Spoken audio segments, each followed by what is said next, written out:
Olá, bem-vindos a mais uma aula, uma revisão de números racionais e irracionais. Vou falar um pouquinho sobre os conjuntos numéricos, mas muito rápido.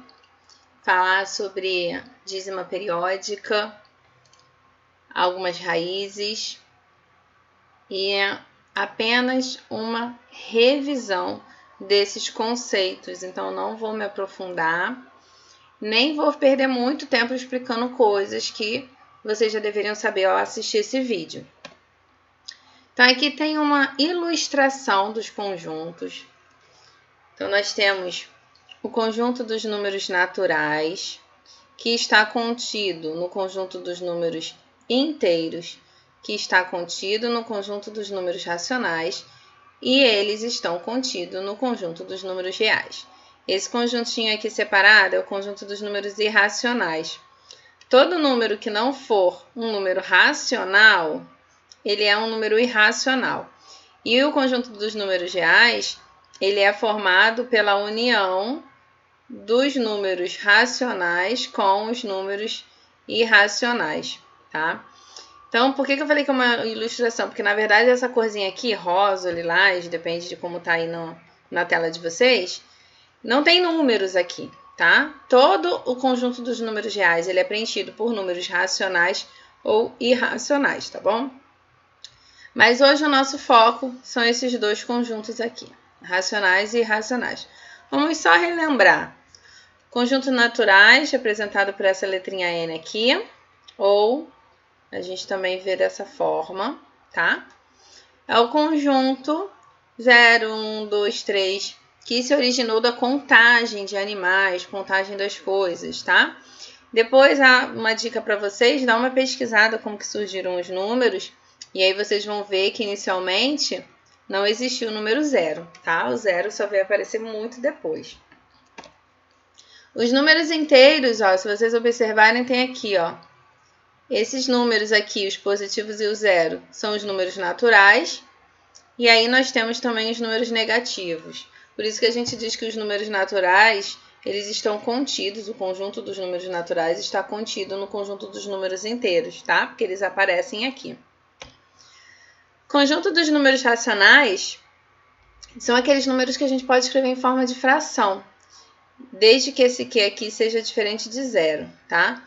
Então, vamos lá naquela primeira figura, tinha que os naturais e os inteiros também pertenciam aos racionais. Sim, porque, por exemplo, se eu pego o número 2, que é um número natural e também é um número inteiro, eu posso escrever na forma de fração de diversas maneiras possíveis, mas uma mais simples seria colocar o denominador igual a 1. 2 sobre 1, pronto, está escrito em forma de fração. Você também pode escrever 4 meios, também é uma fração. 16 oitavos, também vai ser uma fração que representa o 2, né? Então, quando a gente tem um número inteiro, na verdade, está na dúvida, basta usar essa representação aqui, tá? E quando a gente tem decimal finito, também não é difícil. Por exemplo, 2,5. A maneira mais fácil é a gente escrever 25 sobre 10. É a maneira mais fácil da gente representar em forma de fração. Tem outras frações, mas essa é a maneira mais fácil. Por exemplo, 1,3745. É um número esquisito, mas eu posso repetir esse número aqui. Ficaria como 13.745 sobre... Aí eu olho aqui quantas casas decimais eu tenho. Eu tenho 4, então eu vou ter aqui embaixo 4 zeros, ou seja, 10.000. Então, é bem simples quando a gente tem um número inteiro ou quando a gente tem um decimal finito. Mas o que acontece quando esse número não é um decimal finito? Por exemplo, 2,3333. O que acontece? Vamos ver daqui a pouco, tá? Nós temos os irracionais, que é o conjunto dos números que a gente não consegue transformar em fração. Por exemplo, pega a calculadora aí de vocês e coloca a raiz quadrada de 2 e a raiz quadrada de 3. Apenas dois exemplos, tá? Vou dar um tempinho. Pega a calculadora e calcula essas duas raízes. Se fizer na conta, para a raiz quadrada de 2, vocês vão encontrar 1,41, 42. E aí, dependendo da quantidade, deixa eu colocar reticências aqui. Dependendo da calculadora de vocês, vocês vão encontrar mais ou menos algarismo, tá? Mas esse número é infinito. Aqui na raiz quadrada de 3, vocês vão encontrar 1,73, 20, 50 e assim sucessivamente. Esse decimal é um decimal infinito e ele não é periódico. O que não é periódico? Não tem nenhum número aqui que está se repetindo. Então, não tem como eu transformá-lo em uma fração.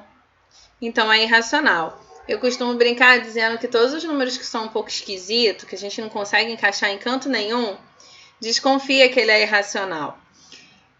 Eu tenho um livro que fala sobre os números irracionais e ele mostra um número que parece ser irracional, porque por 40 algarismos após a vírgula, ele não se repete. E aí, depois disso, ele começa a repetir e mostra que é um número racional. Não vou fazer isso com vocês. Todos os números que eu vou mostrar aqui nesse vídeo, se já começar não repetindo, ele vai ser irracional, tá bom? Mas é só para vocês saberem que isso acontece. E aí, vamos lá. Os decimais racionais ou irracionais, né? Vamos falar agora da dízima periódica. A dízima periódica é quando a gente tem os números assim se repetindo, ó, lá na casa decimal, tá vendo? A gente pode escrever isso aqui que a gente chama de período, representando dessa forma. Então, esse número aqui a gente pode representar assim também, ó, com um tracinho aqui em cima, tá? O número que se repete a gente chama de período. Então, aqui seria 12. Aqui seria 0,2 com a barrinha só em cima do 3. E aqui seria 12,4. É uma forma da gente representar para não ter que ficar repetindo o número, tá? E esses números aqui são o período. Então, a gente tem aqui essa parte antes da vírgula, é a parte inteira do número. Então, imagina que é uma pizza. Aqui é como se tivesse nenhuma pizza inteira e aqui você só tem os pedacinhos. Aqui você tem 12 pizzas inteiras mais os pedacinhos, tá bom? E a gente consegue transformar essa dízima periódica em fração. E eu não vou explicar aqui para vocês o porquê de ser dessa forma. Porque, como eu falei, é um vídeo de revisão. E senão a gente ia perder tempo, tá? Mas eu vou pegar aqui, ó, o 0,444. Essa primeira parte aqui é o nosso período, tá vendo? Esse 4, ele vem para cá. Esse 0 aqui, como tá dizendo aqui, é a parte inteira. Como não tem, olha, 0, eu vou diminuir por 0. Por que que tem o 9? Tá explicando aqui embaixo, olha. Se eu só tenho um algarismo se repetindo, então eu vou ter um número 9 aqui embaixo. Então, eu faço 4 menos 0 dá 4 sobre 9. Pega a calculadora aí e testa. Quando vocês dividirem 4 por 9, vocês vão encontrar essa dízima aqui. Mais um exemplo. Agora o período, olha, é 13. O 13 que está se repetindo. Então, eu coloco o 13 aqui. A parte inteira continua sendo 0. Então, menos 0. Eu tenho quantos números se repetindo? Quantos algarismos? 2. Então, agora eu tenho 99. Então, para cada algarismo que se repete aqui, é um 9 que entra aqui. Se eu tivesse 132, 132, 132, infinitas vezes, seria 999 no denominador, tá? Então, de novo, façam 13 dividido por 99 que vocês vão encontrar essa dízima. E aí, o que acontece? Eu até botei um exemplo lá, quando a gente tem um número depois da vírgula que não se repete, um ou mais números, e depois que começa o período. Então, vamos lá. A gente começa aqui colocando não apenas o período, a gente coloca o período e o anteperíodo. Esse número que não se repete, a gente chama de anteperíodo, tá? Então, a gente coloca aqui. Se fosse, por exemplo, 12... 3, 3, 3. colocaríamos 123, tá bom? Menos a parte inteira, que é aqui, ó, 0, com o anteperíodo. No caso, seria 0 mais 1. Nesse caso aqui, só 1, tá bom? E aí, preste atenção que eu descrevi aqui embaixo o que é esse 90. Eu tenho um período e um anteperíodo, tá? Então, o período é o 9, o anteperíodo é o 0. Por isso, fica 90. Divide 12 por 90, que vocês vão encontrar essa dízima. A gente vai fazer exercício sobre isso para ficar mais fácil. Quem está assistindo o vídeo, que não é meu aluno, procura aí na internet que vocês vão encontrar bastante exercício para exercitar isso, tá? Para reforçar bem o que eu estou explicando. E aí, olha, botei esse exemplo aqui para vocês, onde eu tenho uma parte inteira, um anteperíodo e um período. Então, tem tudo que pode aparecer numa dízima periódica. A parte inteira, eu vou colocar aqui, ó. Inteira, não vou mexer nela. Tem outra maneira de fazer, mas eu acho essa mais fácil, tá? E aí, eu vou avaliar esse número aqui, que eu até já fiz no anterior, tá? Vou avaliar isso. Então, é como se eu tivesse 2 mais 0,1333. E aí, olha, a mesma coisa que eu expliquei no anterior, né? Anteperíodo com o período, o inteiro menos o anteperíodo, mais o anteperíodo, perdão, 0 mais 1. Esse aqui é porque eu tenho um período e esse aqui é porque eu tenho um anteperíodo. Então, eu encontrei o mesmo que eu tinha encontrado na tela anterior. O que eu faço aqui? Eu faço o MMC, tá? Ou, quando eu tenho um número inteiro, deixa eu apagar toda a tinta, para a gente focar aqui. Quando eu tenho um número inteiro somando com uma fração, eu posso pegar o denominador, multiplicar por esse número inteiro e depois somar com 12. Então, 90 vezes 2 dá 180, mais 12 sobre 90, que é esse número aqui, tá? Então, eu tenho 192 sobre 90. Se quiser dividir essa fração, já vai encontrar essa dízima. Ou aqui, eu simplifiquei, dividi por 2, tá? E encontrei 96 sobre 45. E aí, como eu falei, reforcem fazendo exercícios para vocês memorizarem isso. Aqui eu peguei os exercícios que tem disponível no Aplique-se para o pessoal do estado, que pede para identificar se o resultado das expressões a seguir representa um número racional ou irracional. Então, a gente tem que aprender a calcular raízes, né? Porque se der uma raiz inteira, vai ser racional. Se não der um número decimal, vai ser irracional. Então, vamos lá. A gente sempre começa pela raiz que está aqui dentro, tá? Como se fosse uma expressão. A gente sempre vai começar por dentro. Então, aqui eu vou repetir raiz de 7 mais, e vou calcular a raiz de 4, que é 2. Então, aqui eu tenho a raiz quadrada de 9. Raiz quadrada de 9 é 3, certo? Pertence ao conjunto dos números racionais. Vou colocar aqui, ó, racional e irracional, tá? Aqui de novo, ó, raiz quadrada de 11 mais, aí vou resolver aqui, raiz quadrada de 25 dá 5. Tá, aqui eu tenho raiz de 16, raiz quadrada de 16 dá 4, pertence aos racionais. Vamos lá, esse aqui é um pouquinho maior, mas é só ir aos pouquinhos, olha. 2. Aqui eu já posso resolver essas duas raízes aqui. A raiz quadrada de 25 é 5. Então, 5 menos raiz quadrada de 16 é 4. Deixa eu completar a raiz. Vamos resolver primeiro o quê? Primeiro essa multiplicação. Então, 7 mais 2 vezes 5, 10, menos 4. Agora, não importa muita ordem. 7 mais 10 dá 17. 17 menos 4 dá quanto? 13. Qual o número que eu multiplico por ele mesmo para dar 13? Nenhum. Querem testar? Eu já sei que, como não é um número racional, eu já sei que isso aqui pertence aos irracionais. Mas vocês querem saber quanto que é a raiz de 13? Coloca na calculadora que vocês vão achar. Vai lá, rapidinho. E aí, fizeram? Raiz quadrada de 13, vocês vão achar um valor aproximado de 3,60555. E aí vai de acordo com a calculadora de vocês, tá? Mas não precisa. Raiz de 13 tem uma raiz inteira? Não tem, né? Então, ela não pode ser racional. E aqui, por último, 5 mais raiz quadrada de 4, que é 2. Então, eu tenho raiz de 7 de novo.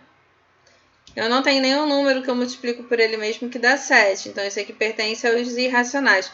Preste atenção numa coisa. Eu estou falando um número que multiplica por ele mesmo, porque isso aqui é uma raiz quadrada, tá? Se eu tivesse a raiz cúbica de 8, por exemplo, ó, raiz quadrada de 8, não tem, tá? Não tem, olha, não é exata. Vai ser um número, isso aqui vai pertencer aos irracionais, porque não é exata. Mas a raiz cúbica de 8... ela é um valor inteiro. Por quê? Porque se eu fizer, vou botar aqui, ó, como é que a gente acha? 8, e aí eu vou fatorando. Divido por 2 dá 4, dividido por 2 dá 2, dividido por 2 dá 1. Tá, aqui eu tenho 2 elevado a 3. Então, quando eu coloco aqui 2 elevado a 3, eu consigo simplificar isso aqui, olha. Potência com a raiz, e eu tenho 2. Então, raiz cúbica de 8...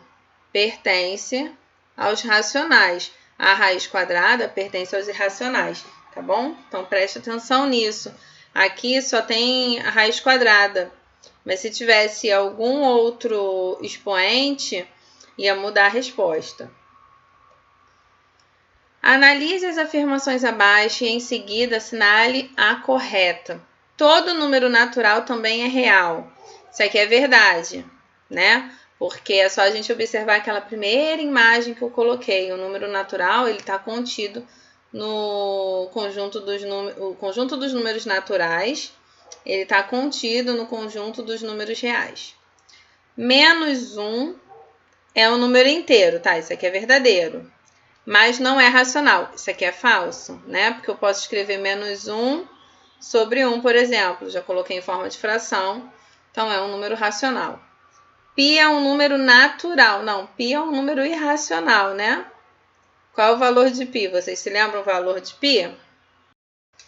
O π, vocês já devem ter ouvido falar bastante, 3,14. Ele é aproximadamente 3,14, tá, gente? Ele tem uma continuação aqui. Então, ele é irracional, ele não é natural. Mas só o fato de vocês lembrarem que é 3,14, o número natural são os números da contagem, lembra? Então, não tem número decimal. 0 não é um número racional, mentira, porque o 0 já pertence aos naturais. Se ele pertence aos naturais, ele pertence a todos os outros, né? Tirando o irracional, claro. 1/3 é um número natural? Não, número natural são os números da contagem. Então, letra A. Analise cada uma das sentenças a seguir e diga quais são verdadeiras ou falsas. 10 pertence aos reais positivo. Verdadeiro. 100 pertence aos reais e 100 é um número positivo. 100 pertence aos reais, esse asteriscozinho, para quem não lembra, é quando não tem o zero, tá? Então, aqui eu estou querendo todos os números reais menos o zero. Então, o 100 pertence. Menos 16 pertence aos naturais, isso aqui é falso. Os naturais são os números positivos, né? O que a gente usa para contar. Π pertence aos irracionais, verdadeiro. E aí, os exercícios que eu vou deixar para o próximo vídeo, mas vou passar aqui rapidinho para vocês darem uma olhadinha. Então, é para determinar a fração geratriz de cada número decimal abaixo. Completar a tabela assinalando com um X ao conjunto que pertence cada um desses números. Lembrando que alguns vocês vão marcar em mais de um conjunto. Qual o valor de raízes para a gente treinar, olha, tem com outros expoentes aqui também, tá vendo? Dividindo-se 22 por 7, obtemos esse número aqui, ó. E ele é racional ou irracional? E por quê? E por fim, classifique os números abaixo como racionais ou irracionais. Então é só vocês olharem aqui e colocarem na coluna correta. E é isso, vou deixar esses exercícios. Quem quiser eu vou corrigir no próximo vídeo. E até o próximo vídeo.